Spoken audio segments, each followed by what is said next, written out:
ஜோதிட ஆர்வலர்கள் அனைவருக்கும் எனது அன்பான வணக்கம். நம்ம லக்ன ராசி பதிவுகளை தொடர்ச்சியாக நம்ம இன்னைக்கு பார்க்க போற பதிவு வந்து பார்த்தீங்கன்னா, மேச லக்ன மிதுன ராசியை பற்றி நம்ம பார்க்க போறோம்.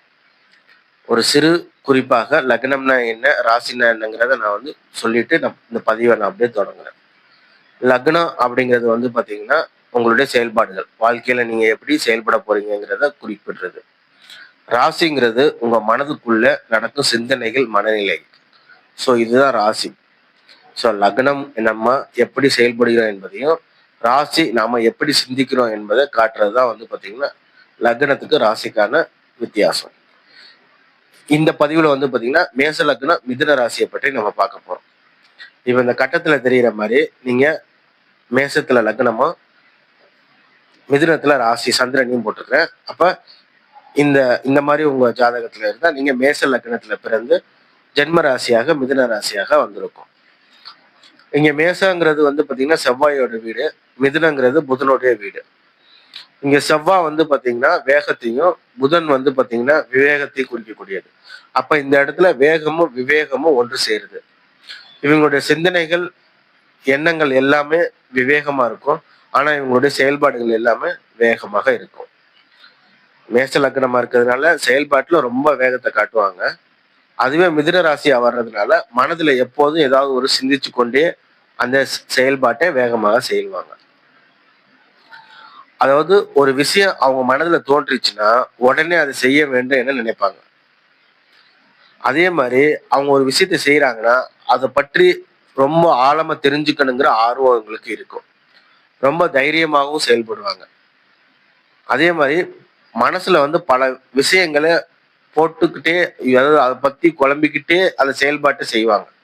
ஒரே சிந்தனையில இவங்க இருக்க மாட்டாங்க. பல சிந்தனைகள் மனதில் ஓடிக்கிட்டே இருக்கும். ஒரு பிரச்சனைன்னு வந்துட்டா அதை பார்த்து பயந்து ஒதுங்காம அது எப்படி சரி செய்வதுங்கிறத தான் பார்ப்பாங்க. அதே மாதிரி மற்றவங்களோட பேசுவதுல தயக்கம் கொஞ்சம் இவங்களுக்கு இருக்கும். அதாவது கொஞ்சம் டக்குன்னு பேசிட மாட்டாங்க. அதே மாதிரி இவங்ககிட்ட இருக்கிற கருத்துக்களை வந்து பாத்தீங்கன்னா டக்குன்னு வெளிப்படையா சொல்லிடுவாங்க. அதே மாதிரி சில நேரம் வந்து பாத்தீங்கன்னா மனதுல என்ன தோன்றுதோ அதை வந்து யோசிக்காம பேசிட்டு பின்னாடி வருத்தப்படுவாங்க. அதே மாதிரி புதிய புதிய மனிதர்களை சந்திக்கிற விஷயங்களை பற்றியும், புதிய புதிய விஷயங்களை பற்றியும் தெரிஞ்சுக்கவும் இவங்களுக்கு ரொம்ப பிடிக்கும்.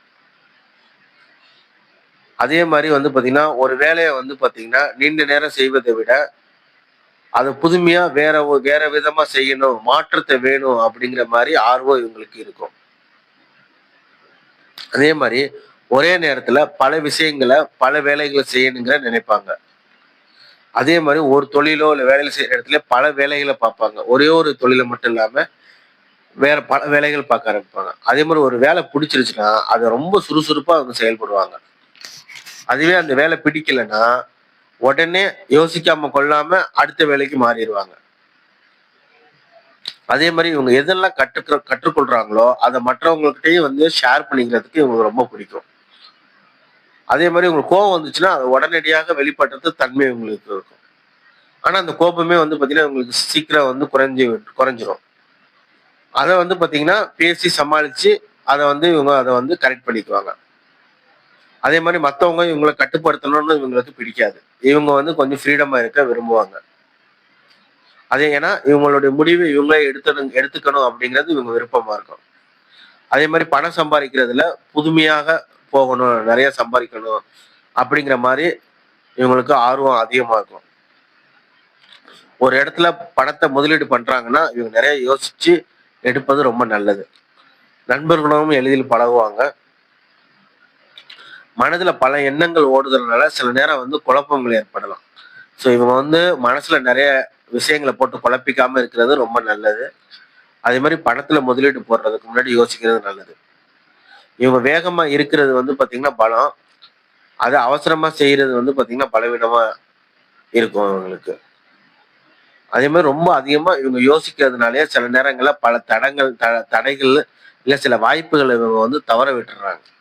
ஸோ மேச லக்ன செயல்பட வைக்கும், மிதுனம் வந்து சிந்திக்க வைக்கும். இந்த ரெண்டையுமே இவங்க சரியாக பயன்படுத்தினா வாழ்க்கையில நல்ல முன்னேற்றம் உங்களுக்கு கிடைக்கும்.